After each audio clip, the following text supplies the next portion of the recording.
नमस्कार सर्वांना.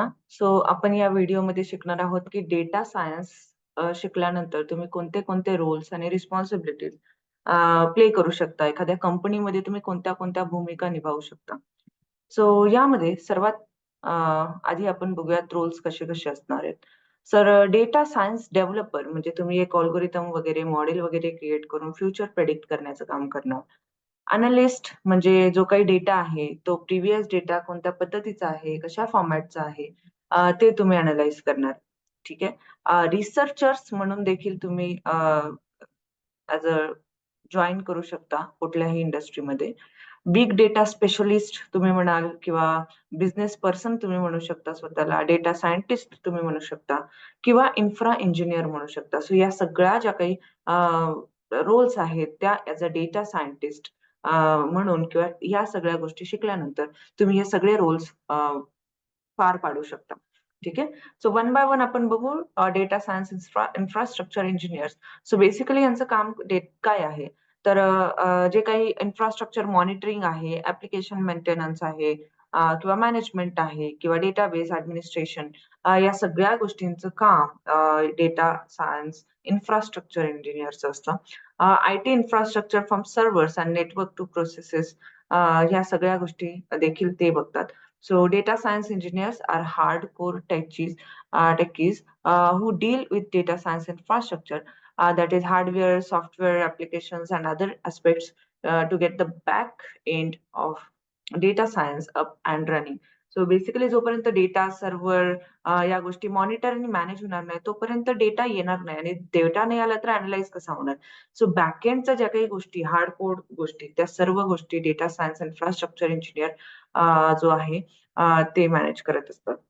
नेक्स्ट जे आहे ते डेटा सायन्स डेव्हलपर.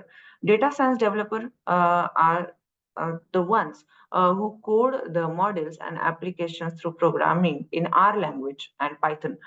बेसिकली यांना व्हर्सटाईल डेव्हलपर किंवा बहुमुखी विकासक असं देखील म्हणतात. कारण त्यांना खूप साऱ्या गोष्टींचं नॉलेज असतं like machine learning, statistics, deep learning, even visualisation, analytics खूप साऱ्या गोष्टींचं नॉलेज असतं डेटा सायन्स डेव्हलपरला.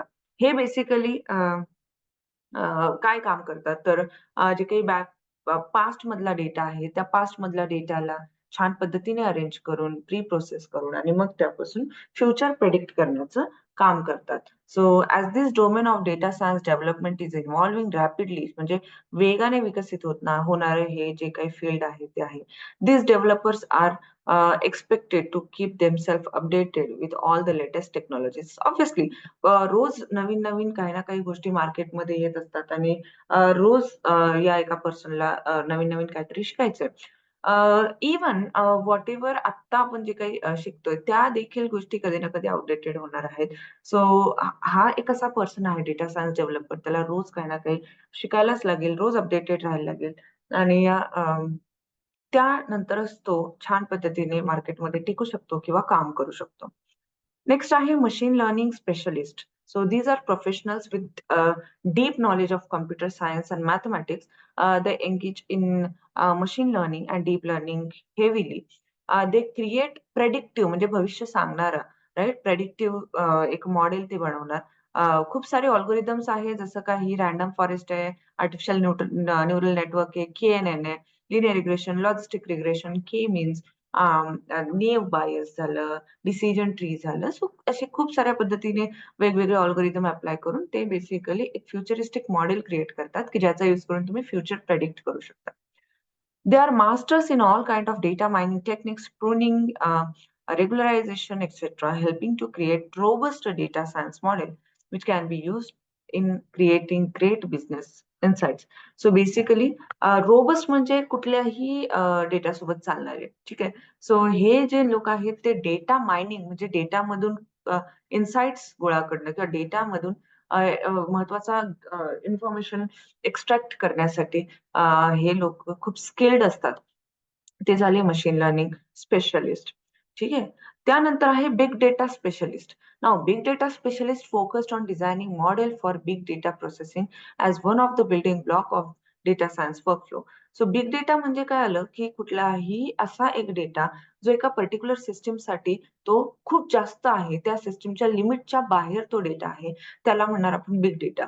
मग या बिग डेटाला आजकालचा जे काही टास्क आहे, आजकाल जे काही डेटा जनरेट होतोय, तुम्ही Facebook बघाल, Instagram बघाल, YouTube बघाल, तर या सर्व प्लॅटफॉर्म्सवर डेटा इतक्या हायली प्रमाणावर जनरेट होतोय, जर तुम्ही बघाल, तर दिवसाचा डेटा इतका मोठ्या अमाउंटवर असतो, की त्या डेटाला मॅनेज करणं म्हणजे एक स्पेसिफिकली एक पर्सन पाहिजे, की जो त्या गोष्टींना मॅनेज करेल. नॉट इव्हन अ पर्सन, एक मोठी सिस्टम बनली आहे. Hadoop वी कॅन से, की त्याचा यूज करून बिग डेटा स्पेशलिस्ट जे आहेत, ते त्या काइंडच्या डेटावर काम करतात, जे खूप ह्यूज प्रमाणातला डेटा आहे.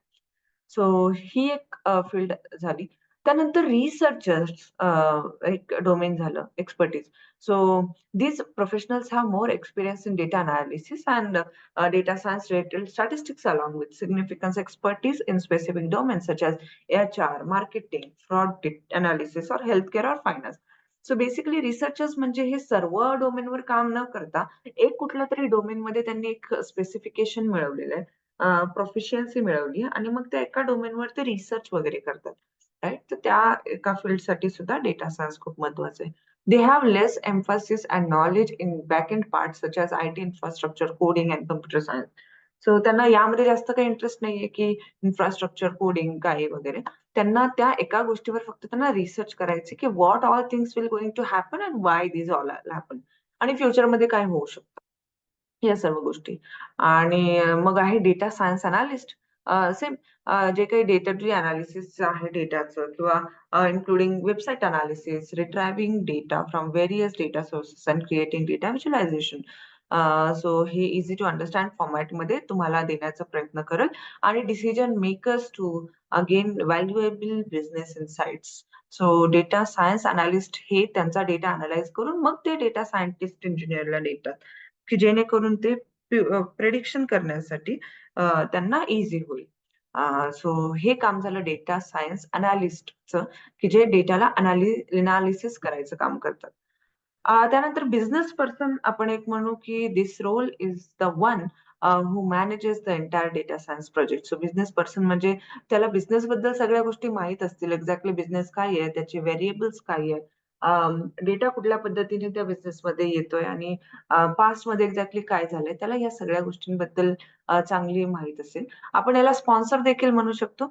This role is a predominantly business focused and formulated the problem statements for which the data science project needs to find out the answer. So basically data सायन्सला काय आन्सर शोधायचं हे कोण फॉर्म्युलेट करून देणार? तर business person formulate करून देणार. आणि कशाच्या बेसिसवर देणार? तर प्रिव्हियस डेटाच्या बेसिसवरच हे देऊ शकतो. आणि शेवटी data scientist. So these are the professionals who are able to perform every aspect of data science. Something like sometimes we can call it as a full stack data science professionals.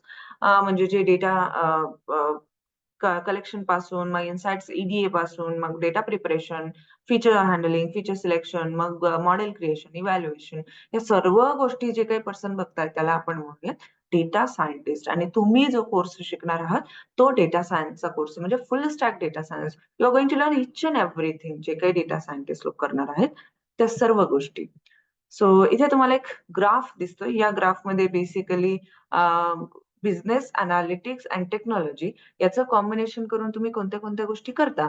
तर बिझनेसमध्ये business leader येतं, जो lead analytics transform across organisation आणि delivery managers येतं. So deliver data and analytics driven insights आणि interface with end user. So हा बिझनेसचा part झाला. टेक्नॉलॉजीचा पार्ट येतो कलेक्ट डेटा इंजिनिअर्सचा म्हणजे collect, structure and analyse data. आणि त्यानंतर एनालिटिक्सचा पार्ट येतो प्रोसेस कन्सल्टंट आणि व्हिज्युअल एनालिटिक्सचा. सो प्रोसेस कन्सल्टंट म्हणजे build in interactive decision support tools and implement solutions. आणि व्हिज्युअल म्हणजे बेसिकली ते व्हिज्युअल डॅशबोर्ड्स वगैरे क्रिएट करून एक ग्राफिकल फॉर्मॅटमध्ये तुमच्या डेटाला क्रिएट करणार.